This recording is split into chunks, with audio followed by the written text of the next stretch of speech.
Vypin മാലിപ്പുറത്ത് Mullaperiyar tunnel സമരസമിതിയുടെ നേതൃത്വത്തിൽ നടത്തിവരുന്ന relay ഉപവാസ സമരത്തിന്റെ 600ാം ദിനത്തിൽ വൈപ്പിൻ MLA ടോണി ചമ്മിണിയെ പൊന്നാടയണിയിച്ച് ആദരിച്ചു. This news brought to you by Kalpaga Weddings, North Paravoor. Mullaperiyar tunnel സമരം 600ാം ദിവസം MLA ടോണി ചമ്മിണിയെ ആദരിച്ചു. മുല്ലപ്പെരിയാർ ഡാം ഉയർത്തുന്ന അപകട ഭീഷണിയിൽ നിന്ന് കേരളത്തിലെ 6 ജില്ലകളിലെ ജനങ്ങളുടെ ജീവൻ സുരക്ഷിതമാക്കുവാൻ സുപ്രീം കോടതി നിർദ്ദേശമനുസരിച്ചുള്ള ഏറ്റവും വേഗത്തിലും ചിലവ് കുറഞ്ഞതും ആധുനികവും ശാസ്ത്രീയവും പാരിസ്ഥിതിക പ്രശ്നങ്ങൾ ഇല്ലാത്തതുമായ പുതിയ തുരങ്കം നിർമ്മിച്ച് ശാശ്വതമായ പരിഹാരത്തിനായി കഴിഞ്ഞ 600 ദിവസമായി വൈപ്പിൻ മാലിപ്പുറം സ്വതന്ത്ര മൈതാനത്ത് നടന്നുവരുന്ന അനിശ്ചിതകാല റിലേ ഉപവാസ സമരത്തിലൂടെ മുല്ലപ്പെരിയാർ ടണൽ സമരസമിതി മുന്നോട്ട് വയ്ക്കുന്ന ജനകീയ ആവശ്യം നിയമസഭയിൽ സബ്മിഷനായി ഉന്നയിക്കും എന്ന് ഉറപ്പു നൽകിയ ജനപ്രതിനിധി ടോണി ചമ്മിണി MLA സാമൂഹിക പ്രവർത്തകരും സമരസമിതി അംഗങ്ങളുമായ മേരി മിൽക്കി, നിർമ്മല ദേവി, ക്ലൈക്ക എന്നിവർ ചേർന്ന് പൊന്നാടിയണിയിച്ച് ആദരിച്ചു. വൈപ്പിൻ പ്രദേശത്ത് കഴിഞ്ഞ 600 ദിവസങ്ങളിലധികമായി ഇന്ന് 600 ദിവസം ഇന്ന് കൃത്യം 600 ദിവസമായി കേരളത്തിലെ 6 ജില്ലകളെ പൊതുവായി ബാധിക്കുന്ന കേരളത്തിലെ 6 ജില്ലകളിലെ ഏതാണ്ട് 1.5 കോടിയോളം വരുന്ന ജനങ്ങളുടെ ജീവന് ഭീഷണിയായ മുല്ലപ്പെരിയാർ ഡാമിൻ്റെ ബലക്ഷയവുമായി ബന്ധപ്പെട്ട് നടത്തുന്നൊരു സമരം ഒരുപക്ഷെ അസാധാരണമായ ഒരു സമരമാണ് കേരളം സാക്ഷ്യം വഹിക്കുന്നത്. എന്തുകൊണ്ടോ ഈ സമരം അർഹിക്കുന്നൊരു പ്രാധാന്യം ഗൗരവവും മാധ്യമങ്ങളിൽ വരുന്നില്ല എന്നതൊരു ഖേദകരമായ വസ്തുതയാണ്. ഞാനിപ്പോൾ ഓർക്കുന്നു, ഏതാണ്ട് 10-20 വർഷം മുമ്പ് കേരളത്തിൽ മുല്ലപ്പെരിയാറുമായി ബന്ധപ്പെട്ട ആശങ്ക, അതുമായി ബന്ധപ്പെട്ട പൊതുസമൂഹം പ്രകടിപ്പിച്ച വിവിധങ്ങളായ പ്രക്ഷോഭങ്ങളെല്ലാം നമ്മുടെ കേരളീയ സമൂഹത്തിൽ ഒരു കാലത്ത് വലിയ വാർത്താ പ്രാധാന്യം ലഭിച്ചു. ഒരു ഘട്ടം കഴിഞ്ഞപ്പോൾ ആ മുല്ലപ്പെരിയാറുമായി ബന്ധപ്പെട്ട ഡാമിന്റെ സുരക്ഷയെ സംബന്ധിച്ച ആശങ്കയും അനുബന്ധ കാര്യങ്ങളെല്ലാം എല്ലാവരും വിസ്മൃതിയിലായി എന്നത് കേരളം ചർച്ച ചെയ്യുന്നില്ല. 2018 പ്രളയം നാം അനുഭവിച്ചപ്പോഴാണ് ജലപ്രളയം ഒരു നാടിനുണ്ടാക്കുന്ന ദുരന്തത്തിന്റെ വ്യാപ്തിയെക്കുറിച്ച് നാം ബോധവാന്മാരാവുന്നത്. അങ്ങനെ ഒരു ജലപ്രളയം വന്നപ്പോഴാണ് ഇനിയും ഒരു പ്രളയമുണ്ടായി ജലപ്രളയത്തിലൂടെ ജീവഹാനി ഉണ്ടാകരുത് എന്നൊരു ചിന്ത ഈ പ്രദേശത്തെ പൊതുപ്രവർത്തകരായ ശ്രീ രമേശ് അടക്കമുള്ള സഹപ്രവർത്തകന്മാർ രാജ്യത്തെ ഗവൺമെന്റുകൾക്ക് മുമ്പിൽ മുല്ലപ്പെരിയാർ ഡാമുമായി ബന്ധപ്പെട്ട സുരക്ഷാ പ്രശ്നം ഉന്നയിക്കുന്നതിന് ഉയർത്തിപ്പിടിക്കുന്നതിന് വേണ്ടി ഈ സമരം തുടങ്ങിയത്.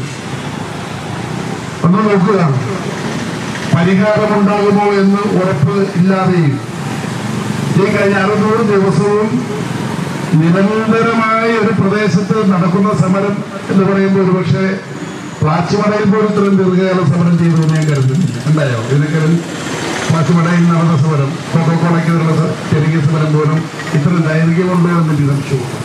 ഇപ്പോൾ ജനകീയ സമരങ്ങളിൽ ഏറ്റവും വ്യത്യസ്തമായ ഒന്നായി അതിനെ കാണുകയാണ്. ഇവിടെ ഈ വിഷയവുമായി ബന്ധപ്പെട്ട് ഞാൻ തെരഞ്ഞെടുപ്പ് സമയത്ത് ഒരു സ്ഥാനാർത്ഥിയായി കടന്നു വന്നപ്പോൾ ഇവരെ അഭിവാദ്യം ചെയ്തത് ഞാൻ ഈ സന്ദർഭത്തിൽ ഓർക്കുകയാണ്. അന്ന് എന്നോട് ഒരു കാര്യം സൂചിപ്പിച്ചത്, ഈ മുല്ലപ്പെരിയാറുമായി ബന്ധപ്പെട്ട സുരക്ഷയുമായി ബന്ധപ്പെട്ട പ്രശ്നം നിയമസഭയിൽ ജയിക്കാൻ അവസരം ലഭിച്ചാൽ സബ്മിഷൻ ഉന്നയിക്കണമെന്നൊരു നിർദ്ദേശം സമരസമിതി എൻ്റെ മുമ്പിലൊക്കെ ഉണ്ടായി. തീർച്ചയായും ഞാൻ ഈ വിഷയം എൻ്റെ പാർട്ടി നേതാക്കളോട് ആലോചിച്ച് അവരുടെ അനുവാദം വാങ്ങിക്കൊണ്ട് ഇത് നിയമസഭയിൽ ഉന്നയിക്കാൻ ഞാൻ തയ്യാറാണെന്നത് ഒരിക്കൽ കൂടി അറിയിക്കാൻ ആഗ്രഹിക്കുന്നു. എൻ്റെ ലീഡർഷിപ്പിനോടുകൂടി എൻ്റെ അനുവാദം വാങ്ങണം എന്നത് ഞാനൊരു കോൺഗ്രസിന്റെ പ്രവർത്തകനായതുകൊണ്ട്, കോൺഗ്രസ് ടിക്കറ്റിൽ മത്സരിച്ച MLA ആയതുകൊണ്ട് നേതൃത്വത്തിൻ്റെ കൂടി അനുവാദം വാങ്ങി വേണം എനിക്ക് തുടർന്നത് സ്വീകരിക്കാൻ. രമേശ് ഒരു അദ്ദേഹത്തിന്റെ പ്രസംഗത്തിൽ ഈ വിഷയത്തെ സംബന്ധിച്ച് പറയുന്നുണ്ട്. 130 അടി ഉയരത്തിൽ ഉള്ള ഇന്നത്തെ മുല്ലപ്പെരിയാറിലെ ജലനിരപ്പ്, അതിന് 2014 മെയ് മാസത്തിൽ സുപ്രീം കോടതി കൃത്യമായി സാങ്കേതികമായ വിദഗ്ധന്മാരുടെ എല്ലാം പഠനത്തിന്റെ അടിസ്ഥാനത്തിൽ കൃത്യമായ ഒരു ഉത്തരവ് നൽകിയിട്ടുണ്ട്. അത് സമാന്തരമായ ഒരു ടണൽ നിർമ്മിക്കുക എന്നതാണ്. 50 അടി ഉയരത്തിൽ റിസർവയറിന്റെ 50 അടി ഉയരത്തിൽ ടണൽ നിർമ്മിച്ചുകൊണ്ട് വാട്ടർ പ്രഷർ കുറക്കുക എന്നതാണ്. ആ വാട്ടർ പ്രഷർ കുറക്കുമ്പോൾ തന്നെ മുല്ലപ്പെരിയാറിന്റെ ബലക്ഷയത്തെ കുറിച്ചുള്ള ആശങ്ക പരിഹരിക്കപ്പെടും. യഥാർത്ഥത്തിൽ അതിന് 300 കോടി, എത്രയാണ്, ഏകദേശം 300 കോടി രൂപ ചെലവ് വരുന്ന, എന്നാൽ ആ 300 കോടി ചെലവഴിച്ച് ഒരു സമാന്തരമായ ടണലിലൂടെ വാട്ടർ പ്രഷർ കുറക്കുന്നതിന് ആവശ്യമായി ഡിസ്ചാർജ് ചെയ്യുന്ന ഒരു സംവിധാനം ഏർപ്പെടുത്തിയാൽ 1.5 കോടിയോളം വരുന്ന ജനങ്ങളുടെ ജീവനാണ്. ആലോചിച്ച് ഒരു ഗവൺമെന്റിന് 300 കോടി എന്നത് ഈ കേരളത്തിൽ 3-4 പാലങ്ങൾ നിർമ്മിച്ചാലാവുന്ന ബഡ്ജറ്റ് ചെലവാണ്.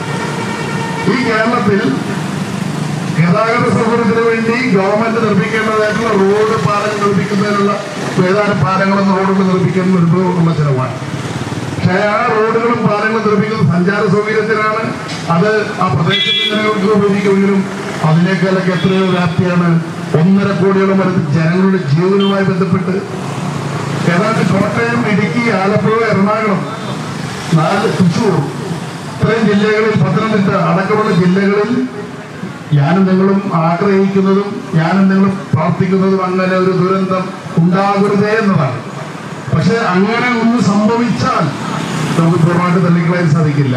ചൈനയടക്കം ലോകത്ത് പലയിടത്തും അണക്കെട്ടുകൾ തകർന്ന വാർത്തകൾ ഗൂഗിളിൽ പരിശോധിച്ചാൽ നമുക്ക് വാർത്താ ചിത്രവും അതിന് വീഡിയോയും കാണാൻ സാധിക്കും. ഇതുപോലെ അണക്കെട്ടുകൾ തകർന്നിട്ടുണ്ട് ബലക്ഷയം കാരണം. അത് അങ്ങനെ വേണമെങ്കിൽ സംഭവിക്കാമെന്ന ഒരു വരാശങ്ക, അങ്ങനെ ഒരു പരമമായ യാഥാർത്ഥ്യം നമ്മുടെ മുമ്പിലുണ്ട്. അപ്പോൾ പരിഹരിക്കണം. എന്തുകൊണ്ടാണ് നാളിതുവരെ അതിനാവശ്യമായ ഒരു വലിയ ശ്രമം ജനപ്രതിനിധികളുടെ ഭാഗത്ത് ഉണ്ടായില്ല എന്നത് ഞാൻ അന്നും ചോദിച്ചു.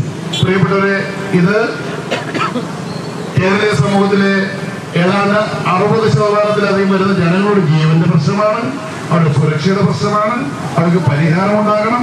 യഥാർത്ഥത്തിൽ ഈ സമരസമിതി മാത്രമല്ല, വ്യാപകമായി ഇതിനെതിരെയുള്ള ജനകീയ പ്രതിരോധവും ക്യാമ്പയിനും അത് നടക്കേണ്ടതായിട്ടുള്ളൂ. അതുകൊണ്ട് മുല്ലപ്പെരിയാർ ഡാമിന്റെ സുരക്ഷ, അതിനെ സംബന്ധിച്ച ആശങ്ക പരിഹരിക്കുന്നതിന് വേണ്ടി സുപ്രീം കോടതി നിയമിച്ച വിദഗ്ധ സമിതി നിർദ്ദേശിച്ച സമാന്തരമായ ടണൽ നിർമ്മാണത്തിലൂടെ മുല്ലപ്പെരിയാറിൽ ഇപ്പോഴുള്ള ജലത്തിന്റെ സമ്മർദ്ദം കുറക്കാൻ, വാട്ടർ പ്രഷർ കുറക്കാൻ ആവശ്യമായ ആ സാങ്കേതിക വിദ്യ ഉപയോഗിക്കാൻ അനാവശ്യമായ നിർമ്മാണ പ്രവർത്തനങ്ങൾക്ക് ഗവൺമെന്റ് തയ്യാറാകണമെന്ന ആവശ്യം ഒരിക്കൽ കൂടി ഈ സമ്മേളനത്തിൽ വെച്ച് ഞാൻ ആവശ്യപ്പെടുന്നത്.